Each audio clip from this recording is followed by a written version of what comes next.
오늘 누가복음 32번째 시간입니다. 오늘 말씀 22절을 보시면은 예수님께서 예루살렘으로 여행을 하고 계시다 이렇게 말씀하십니다. 이제 본격적으로 예루살렘을 향해서 발걸음을 옮기시죠. 그래서 앞으로의 대부분의 말씀은 뭐가 될까요? 십자가에 대한 얘기들만 계속해서 하시게 됩니다. 은혜로 생각하시고 잘 받으시길 바랍니다. 오늘은 좁은 문으로 들어가길 힘써라 라는 제목으로 말씀 나눕니다. 우리 모두 반드시 들어가야 될 문이 있죠. 바로 구원에 이르는 문입니다. 그런데 주님은요, 이 구원에 이르는 문이 매우 좁다라고 말씀하십니다. 들어가려고는 해도 들어가지 못하는 사람들이 그래서 매우 많다 이렇게 말씀하시죠.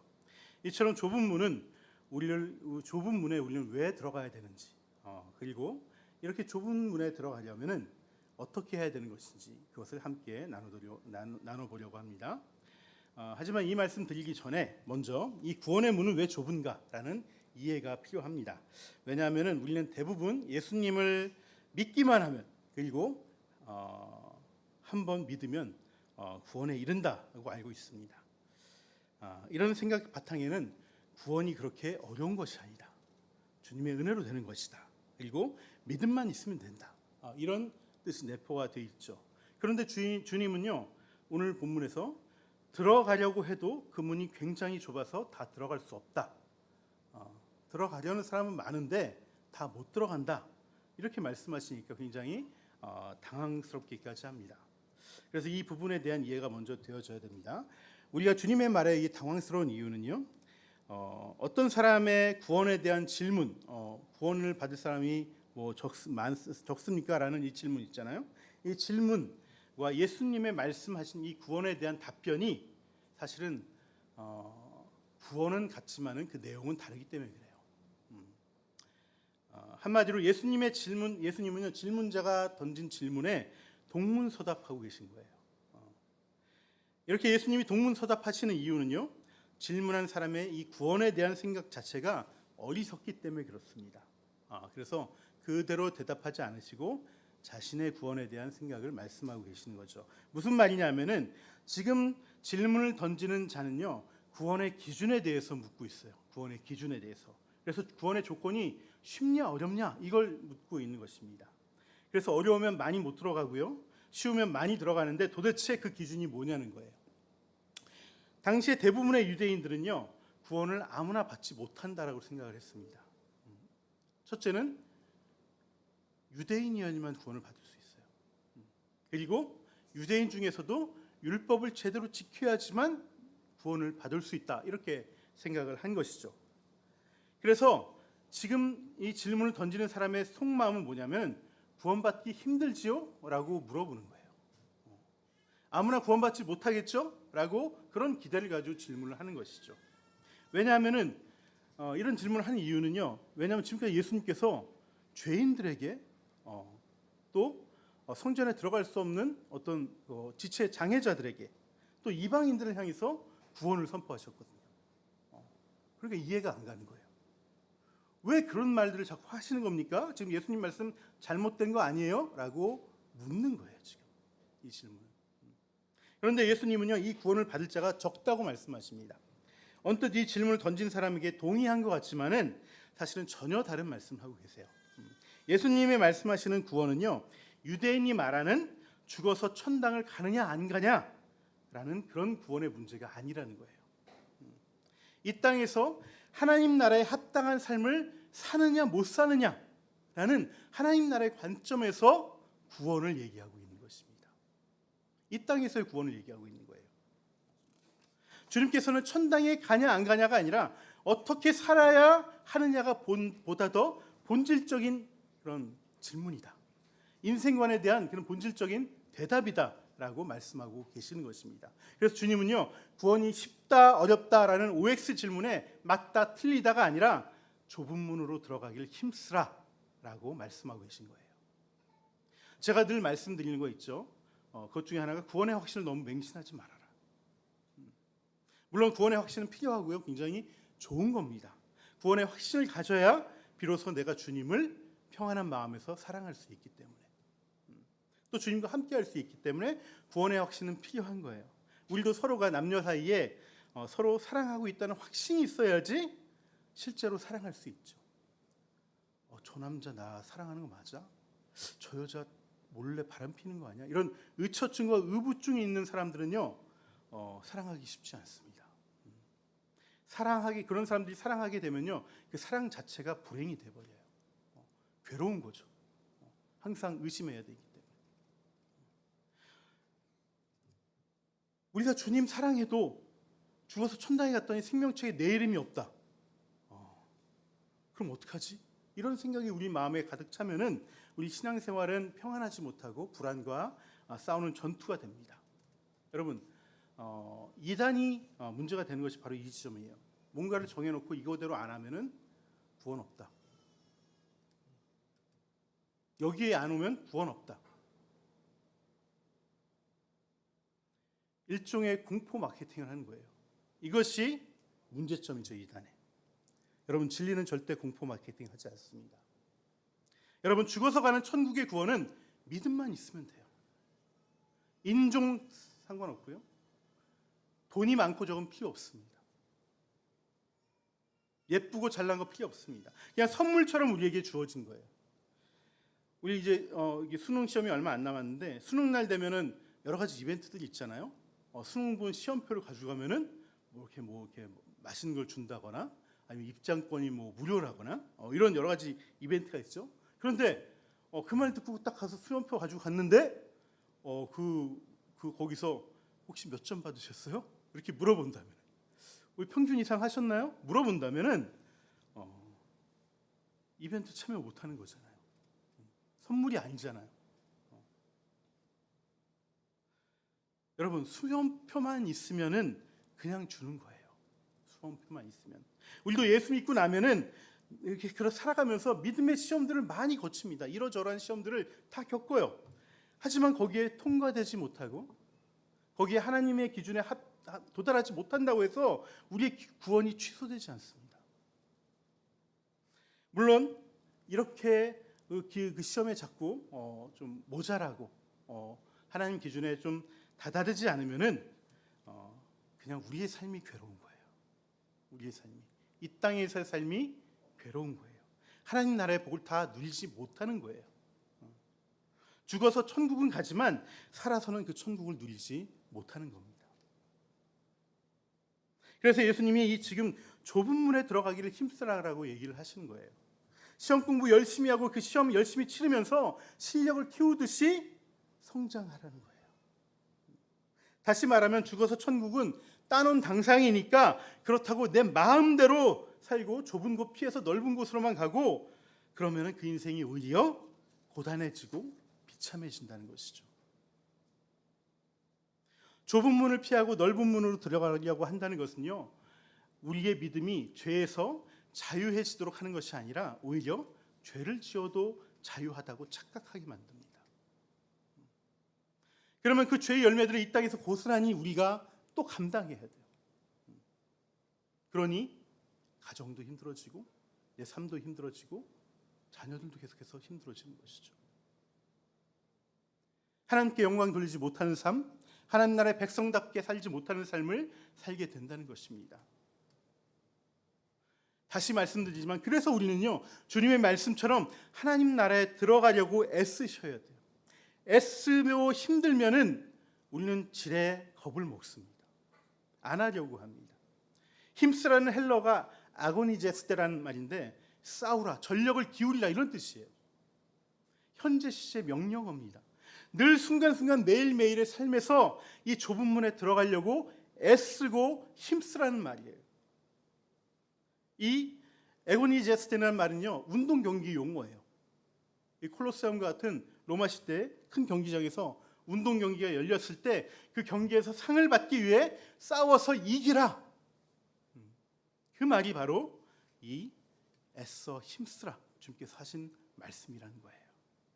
어제도 제가 전도사님하고 설교 준비하면서 교회 내 여러 가지 또 기도거리들 때문에 우리 전도사님이 또 작은 방에서 애들 방에서 눈물을 흘리면서 기도를 하시더라고요. 그러더니 나와서 혼자 하는 말로 이렇게 말하는 거예요.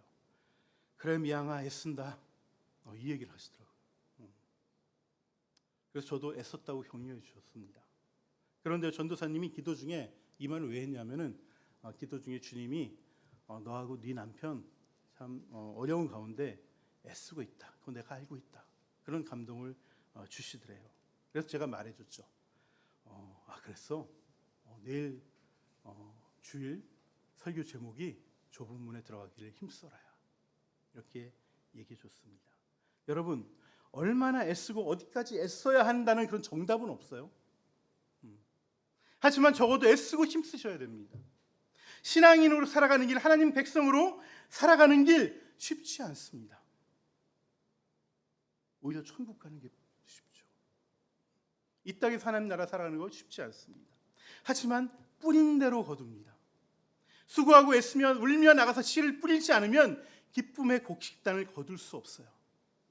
내 인생과 또 내 인생에서 이어져가는 내 자녀의 삶에서 복을 함께 누리려면 좁은 문에 들어가려고 자꾸 애쓰셔야 됩니다. 다른 방법이 없어요. 주님은 반드시 상 주시는 분이시기 때문에 그렇습니다. 많은 분들이 저희 부부 사역을 하는 것을 보고서 너무 애쓴다, 대단하다 말씀하십니다. 하지만 저는 그렇게 생각하지 않습니다. 저희는요 대단하다고 생각하지 않고요. 저는 좀 지혜롭다라고 생각합니다.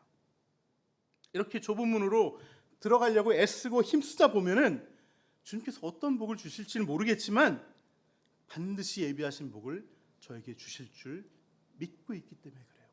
알고 있기 때문에 그래요. 실제로 제가 또 평안함의 복을 누리고 있고요. 부부관계는 더 좋아질 것입니다. 자녀들도 신앙 안에서 잘 자랄 것입니다. 앞으로도 제 인생과 제 자녀 인생이 더 나아지면 나아졌지, 제가 너무 바닥에 있기 때문에 그럴 수도 있겠지만은 나아지면 나아졌지 더 못할 거라고 저는 추워도 생각하지 않습니다.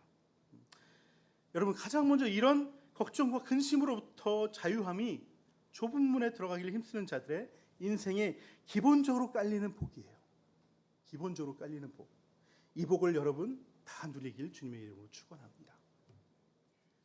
자, 그럼 이제는 이 좁은 문으로 들어가기를 힘쓰는 삶을 살아야 되는데 그러려면 어떻게 해야 될까? 본문에서는 그 방법에 대해서 세 가지를 얘기하고 있습니다.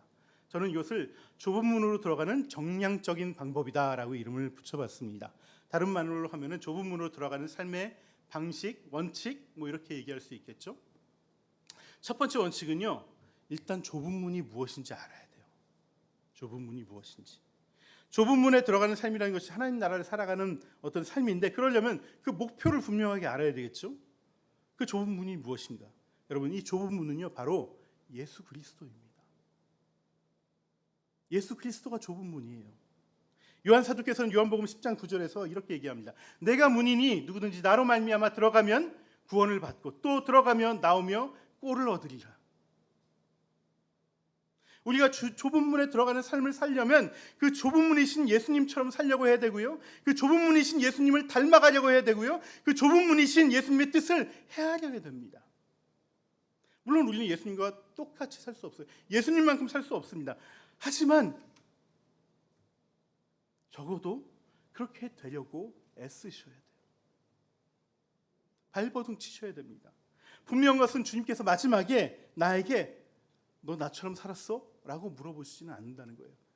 그래도 적어도 나처럼 살려고 힘썼느냐고는 물어보신다는 거예요. 그래서 지금 우리는 늘 이 질문을 우리에게 던져야 돼요. 예수님이라면 어떻게 하셨을까? 이 상황에서 예수님이라면 뭐라고 어떻게 행동하시고 말했을까? 자꾸 물으시고 그 예수님의 삶을 내 삶에 적용시켜야 돼요. 이것이 좁은 문을 들어가는 삶의 방식이라는 거예요. 두 번째 원칙은요, 주님과의 관계에서 살아가야 된다는 겁니다. 25절에서 27절을 보시면 예수님이 이렇게 말씀하십니다. 우리 같이 읽어볼까요? 13장 25절로 27절입니다. PPT 없습니다. 거기 있군요. 네. 집주인이 일어나서 문을 닫아버리면 너희가 밖에 서서 문을 두드리면서 주인님 문을 열어주십시오 하고 졸라도 주인은 너희가 어디에서 왔는지 나는 모른다 하고 대답할 것이다. 그때 너희가 말하기를 우리는 주인님 앞에서 먹고 마셨으며 주인님은 우리를 길거리에서 가르치셨습니다 할 터이나 주인이 너희에게 말하길 나는 너희가 어디서 왔는지 모른다. 불의를 일삼는 자들아 모두 내게서 물러가거라 할 것이다. 이렇게 말씀하십니다. 무슨 말씀이겠어요? 여러분, 아무리 교회에 와서 아무리 배우고 지식을 쌓고 깨우쳐도 또 교회에서 함께 먹고 마시고 신앙생활을 해도 그것이 좁은 문으로 들어가는 하나님 나라의 삶은 아니라는 거예요. 그걸로 바꿀 수 없습니다. 그럼 뭐가 하나님 나라의 삶입니까? 29절에 답이 있습니다. 사람들이 동과 서에서 또 남과 북에서 와서 하나님 나라 잔치 자리에 앉을 것이다. 여러분, 이 하나님 나라 잔치 자리는요, 신랑이신 예수님과 혼인 잔치를 말하는 거예요. 그 혼인 잔치에 신랑이신 예수님의 신부가 되어서 앉아 있어야 됩니다. 즉 주님과 관계가 있어야 돼요. 친밀함의 관계, 사랑의 관계가 있어야 돼요. 그저 종교생활 하는 것만으로는 좁은 문에 들어가는 삶이라고 할 수 없습니다. 그 좁은 문이신 예수님을 사랑해야 돼요. 그 예수님을 사랑한다면 당연히 그 좁은 문을 향해 들어가려고 힘쓸 수밖에 없죠. 이 사랑은 순종의 사랑입니다. 말로는 예수님 사랑한다고 말하면서 몸으로는 그 문에 들어가려고 하지 않는다면 그건 예수님을 진정으로 사랑하는 것이 아니에요. 예수님을 사랑해야지 비로소 우리는 그 좁은 문에 들어가려고 힘쓰는 순종의 인생이 되는 것입니다. 그냥 주일에 성전 마당만 밟는 그런 종교인들, 가르침만 받으며 지식만 쌓으려는 종교인들, 그런 자들을 주님은 오히려 불의를 일삼는 자라고 말씀하십니다. 여러분, 불의를 일삼는 자가 되지 마시고 주님을 사랑하는 신부가 되시길 축원합니다. 마지막 세 번째는요, 시간을 인내로 견뎌내야 된다는 거예요. 주님은 30절에서 이렇게 말씀하십니다. 보아라, 꼴찌가 첫째가 될 사람이 있고 첫째가 꼴찌가 될 사람이 있다. 우리 지난 시간에 이두라는 말을 배웠죠. 헬라어 보아라라는 말입니다. 그때 누가가 무엇을 보라고 했죠? 주님의 마음과 그 주님 앞에 엎드려 있는 여인의 마음을 보라고 하셨어요. 여러분, 이제는 내 마음을 보셔야 됩니다. 나는 지금 열심을 다하는 첫째지만 점점 시들해져서 꼴찌가 되려는 사람은 아니지. 나 이만하면 됐어. 나 점점 뒤로 좀 쉬일래. 이런 마음을 갖고 있지는 않는지. 아니면 지금은 별 볼일 없어 보이지만 내일은 오늘보다 조금 더 나은 시간이 지날수록 더 좁은 문으로 들어가려고 애쓰는 그런 각오와 다짐이 내 마음에 있는지를 보셔야 됩니다. 날마다 새로워지는 주님 안에서 새로운 피조물이 돼서 점점 첫째로 자라나려는 그 각오와 마음가짐이 내 안에 있습니까? 그 각오와 결단이 있어야지 좁은 문에 들어가려고 힘쓰고 애쓰고 발버둥치지 않겠어요? 여러분, 신앙에는 라떼가 없습니다. 젊었을 때 저도 뜨겁게 믿었습니다. 교회 생활 열심히 했습니다. 그때는 말씀이 너무나 달콤했습니다. 아니요, 그게 중요한 게 아니고요. 내일은 오늘보다 더 좁은 문으로 들어가려는 것이 중요하다는 거예요. 내일은 더 좁은 문으로 들어가길 힘쓰겠습니다라고 다짐하고 결단하는 사람. 오늘은 비록 실패했지만 내일은 다시 도전해서 들어가게 보겠습니다 라고 주님께 간구하고 결단하는 사람, 그 사람이 꼴찌에서 첫째로 성장하는 사람인 거예요. 여러분, 좁은 문이신 예수님을 바라보고 그분처럼 되려고 힘쓰시기 바랍니다. 그 좁은 문이신 예수님의 신부로 살면서 더욱 사랑하려고 애쓰시기 바랍니다. 그리고 오늘은 그 삶에 실패했더라도 다시 일어나서 내일은 오늘보다 더 주님을 닮아가고 사랑하겠다고 결단하고 고백하는 사람이 되시기 바랍니다. 그래서 인생이 긴 시간 동안에 조금씩 성장해서 마침내 첫째가 되는 그 복을 누리는 그런 복된 인생 되시길 주님의 이름으로 축원합니다. 이제 마지막으로 좁은 문으로 들어가는 정성적 방법에 대해서 말씀드리고 싶습니다. 다른 말로는 이거를 제가 딱히 이렇게 이름 붙이기가 힘들어서 이게 정량적, 정성적으로 나눴는데요. 이 방법은 이 좁은 문으로 들어가려면요, 따지지 말고 이렇게 하면 돼라는 방법입니다. 그래서 제가 이렇게 이름 붙였어요. 사실 우리는 늘 말씀 속에서 또 설교를 통해서 주님을 바라봐야 되고 또 닮아가야 되고 사랑해야 되고 다시 일어서라는 권면과 명령을 수없이 들어왔습니다. 하지만 그럼에도 불구하고 그렇게 살지 못할 때가 너무나 많죠. 그러면 어떻게 해야 될까? 저는 그 비결을 다윗에게 물었습니다. 사실 다윗은요, 일생을 정말 어렵게 살아온 사람 중에 한 명입니다. 적어도 왕이 되기 전까지. 그리고 왕이 된 이후에도 그 인생의 굴곡이 굉장히 많았습니다. 사실 다윗은 그렇게까지 살지 않아도 되는 사람이에요. 그런데 그 삶을 살았다는 것이죠. 다윗은 사울을 죽일 수 있는 기회가 여러 번 있었음에도 불구하고, 그러면 쉽게 왕위 자리에 올라갈 수 있음에도 불구하고 명분도 실력도 있었지만 좁은 문으로 들어가길 애썼어요. 그래서 사울을 죽이지 않았습니다. 사서 고생을 하는 것이죠. 또 자기 몸 하나만 간수하고 살아도 되는데 아둘람 동굴에서 수많은 온갖 어중이 떠중이들을 다 모아서 그들과 함께 살아가려고 그런 좁은 문에 들어가는 삶을 살았습니다. 또 도망 다니면서도 자기 민족이 블레셋에 공격을 당하면 그거 그냥 모른 채 하고 넘어가는 것이 아니라 자기 목숨 걸고 그 사람들 도왔어요. 그렇게 좁은 문에 들어가려고 애썼던 사람입니다. 다윗은 어떻게 이러한 좁은 문에 들어가려고 힘쓰는 삶을 살게 되었을까요? 저는 이것을 다윗이 지은 시를 통해서 한번 살펴보면 좋겠습니다. 시편 24편입니다. 띄워주시기 바랍니다. 네. 이 시편 24편을 다 읽지 않겠습니다. 제 말씀 들으시면서 눈으로 따라 읽으시면 될 것 같아요. 여러분, 시편 24편은요 당연히 시편 23편 다음에 나온 시입니다. 여러분, 시편 23편은 우리가 잘 알죠. 네. 주는 나의 목자시니 내게 부족함이 없으리로다. 그 시의 맨 마지막에 어떤 구절로 되어 있냐면요, 내가 여호와의 집에 영원히 살리로다, 이런 고백이 되어 있습니다. 그리고 나서 다윗은 24편에서 성전에 들어가는 시를 짓습니다. 여호와의 집에 들어가는 시를 노래하는 것이죠. 세상의 모든 것이 다 여호와의 것인데 2절에 보시면은 그 터를 바다 위에 세우시고 강들 위에 건설하였다고 노래합니다. 여러분, 여기서 그 터는 여호와의 집 성전을 얘기하는 거예요. 3절에 여호와의 산 역시, 여호와의 산에 오를 자가 누구냐 할 때 그 여호와의 산 역시 여호와의 성전을 의미하는 것이죠. 다윗은요 그 성전에 오를 자가 누구냐며 묻습니다. 바로 자신이 그 성전에 들어간 사람이라는 거예요. 그런데 재미있는 것은 뭐냐면요, 여러분, 이 시를 지을 때 아직 성전은 지어지지 않았다는 거예요. 성전은 다윗의 아들 솔로몬에게 그 임무가 맡겨졌죠. 다윗 성전에 한 번도 그 성전을 보지도 구경도 못했습니다.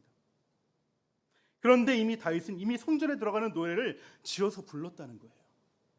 그 말은 그 성전이 없어도 늘 주님의 임재 가운데 살고 또 주님 앞에서 살아갔다는 것을 말하는 것이죠. 구약 시대인데도 벌써 신약을 살아갔던 사람입니다. 매우 대단한 사람이죠. 그러면 성전에 들어갈 수 있는 사람이 누구냐는 질문에 스스로 이렇게 대답합니다. 4절을 보시면 손이 깨끗하고 마음이 청결한 사람이며 거짓 맹세를 하지 않는 사람이다, 이렇게 말합니다. 한마디로 간교하지 않다는 거예요. 하나님 앞에서는 막 그러면서 실제는 다른 삶을 살아요. 이게 간교한 것입니다.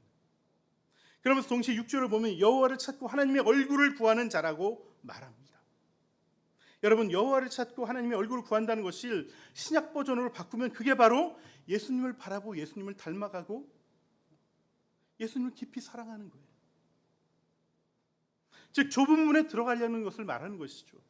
다윗도 좁은 문에 들어가려면 편한 길, 쉬운 길을 찾는 그런 간사함이 아니라 하나님을 구하는 삶을 살고 그 얼굴을 구하는, 하나님을 사랑하는 그 깊은 치밀한 가운데 머물러야 된다고 말하고 있는 것이죠.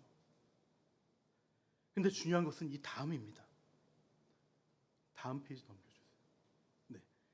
그러면서 다윗이 뭐라고 했냐면 문들아 머리를 들어라 라고 선포하고 명령하고 있다는 거예요. 영광의 왕이 들어가시니 문들아 머리를 들어라 고 선포하십니다. 게다가 이 왕은 강할 뿐만 아니라 전쟁에 능하신 주라고 말씀하십니다.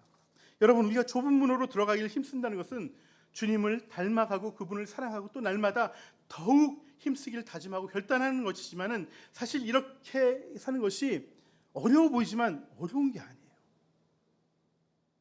이 말씀대로 살지 못하는 것은 그 좁은 문에 들어가려고 내 힘으로 애쓰니까 안 되는 것입니다. 가장 먼저 필요한 것은요, 그냥 내 마음의 문을 열어야 돼요. 내 마음의 문을.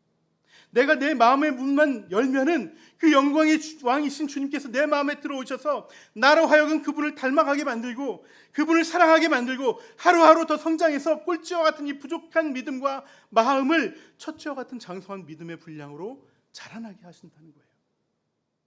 그분은 강하고 능하시기 때문에, 전쟁에 능하신 분이기 때문에 내 안에 일어나고 있는 모든 영적인 전쟁을, 내 마음의 갈등들을 넓고 편한 문으로 내가 하고 싶은 대로 하고자 하는 그 마음, 그 간사함을 주님께서 친히 다스려 주신다는 것입니다. 그래서 좁은 문에 들어가기 꺼려지면요, 무엇보다도 먼저 내 마음의 문을 좁은 문이신 주님을 향해 들어야 되는 거예요. 그런데 우리의 마음은 내 마음의 문을 들어 올리는 것, 영광의 왕이신 주님이 내 마음에 들어오시려는 것조차 허용을 안 하게 할 때가 많습니다. 오늘 본문에서 주님은요, 예루살렘 성전을 들어가려고 하시는데 많은 사람들이 이를 만류합니다. 주님 들어가시면 다쳐요. 들어오지 마세요. 헤롯이 당신을 죽일 겁니다. 그러니 절대 들어가지 마세요. 이렇게 만류합니다. 하지만 예수님을 죽인 것은 헤롯이 아닙니다. 예수님 누가 죽였죠? 이 만류하고 있는 사람들이 예수님을 십자가에 못 박아서 죽였습니다. 예수님이 가서 그 여우에게 3일이면 내 모든 일이 끝난다고 한 것은요, 헤롯에게 한 말이 아닙니다. 헤롯과 같은 그 간사한 마음을 지닌 이 만류하는 사람들에게 한 얘기예요. 그러시면서 암탉이 제 새끼를 낳아 날개 품에 품듯이 내가 몇 번이나 너희를 품으려고 했는데 너희는 결국 나를 거절했구나 라고 말씀하시면서 안타까워하셨어요. 여러분, 요한복음에 보시면 예수님께서 예루살렘 성전 앞에서 꺼이꺼이 대성통곡을 하셨다고 나옵니다. 여러분, 이렇게 사람의 탐욕과 분냄과 간사함으로 가득한 당시의 예루살렘 성전이 바로 우리의 마음입니다. 우리의 마음이에요. 그런데도 주님은 우리의 마음에 들어오셔서 그 모든 것을 다스리시고자, 우리 마음에 들어오시고자 우리 앞에 두드리고 계신다는 것입니다. 그런데도 주님을 향해 내 마음을 안 열려고 한다면, 여러분, 나라는 성전을 향해서 통곡하며 울고 계시는 그 주님의 마음을 보셔야 됩니다. 그럼에도 우매하고 완악한 우리는요, 그 주님의 눈물과 통곡을 애써 외면하며 거부할 때도 있어요. 주님이 내 마음에 들어오시면은 주님이 죽습니다. 저는 절대 안 물렀어요. 저 사람에게 화난 마음, 서운한 마음, 용서하지 못한 마음, 헌신하지 못한 마음, 순종하지 못하는 마음 절대 내려놓지 않을 거예요. 이런 내 마음에 들어오시면은 오히려 주님이 죽습니다 라고 그 여우 같은 마음을 붙잡고 있다는 거예요. 여러분, 그럴 때마다 다윗처럼 선포하셔야 됩니다. 내 마음에 명령하셔야 됩니다. 내 마음을 향해서 외쳐야 됩니다. 내 마음의 문들아 머리를 들어라. 영광의 왕께서 내 마음 가운데 들어오고 계시는데 문을 안 열고 뭘 하고 있는 거냐? 스스로에게 명령하셔야 돼요. 그분이 들어오시기만 하면 됩니다. 그 전쟁에 능하신 분이 들어오시면은 내 마음의 영적인 전쟁, 불편함과 불평과 불만은 다 눈 녹듯이 사라집니다. 순종하게 되고 헌신하게 되고 좁은 문으로 들어가게 됩니다. 우리 이 시간 내 마음을 향해 이 믿음을 선포하면 좋겠습니다. 같이 따라해 보십시오. 문들아, 내 마음의 문들아, 열릴지어다. 머리를 들지어다. 영광의 왕이 들어오시니 내 마음의 문들아 열릴지어다. 이 선포를 하셔야 됩니다. 이 시간 우리 문들아 머리 들어라 같이 찬양하면서 내 마음에 선포하면서 영적 전쟁의 승리에서 좁은 문으로 들어가기를 힘쓰겠다고 결단하고 나가는 저와 여러분이 되기를 주님으로 축원합니다.